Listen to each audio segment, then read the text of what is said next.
Welcome to Website Magazine's Video Spotlight. We're at Internet Retailer Chicago, and right now I'm with Zach Pitts from Kount. Zach, thanks for joining us. Glad to be here. So, Zach, what makes Kount unique from other fraud solutions available on the market? You know, there's a lot of things that make us unique, but at the highest level, most anti-fraud solutions on the market today, they own their platform, but they have to outsource for most of their risk analysis tools, maybe up to a dozen.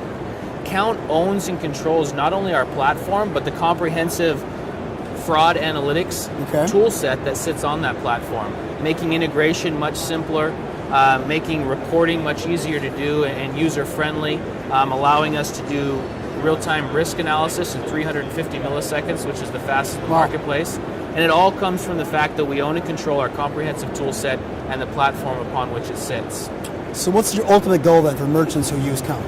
Well, usually anti-fraud solutions are looked at as kind of a necessary evil, where I've got bad guys coming to my site, so I have to spend money on a fraud solution to keep them from making purchases.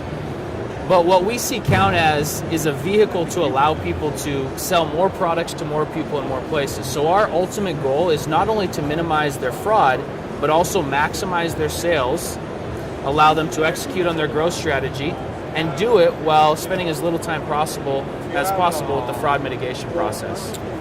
Does Kount work for international orders? We do.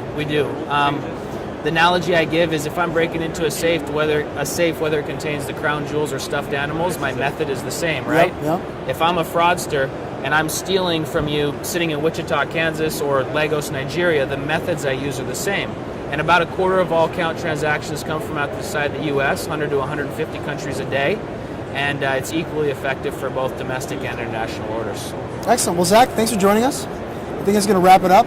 This has been another episode of Website Magazine's Video Spotlight.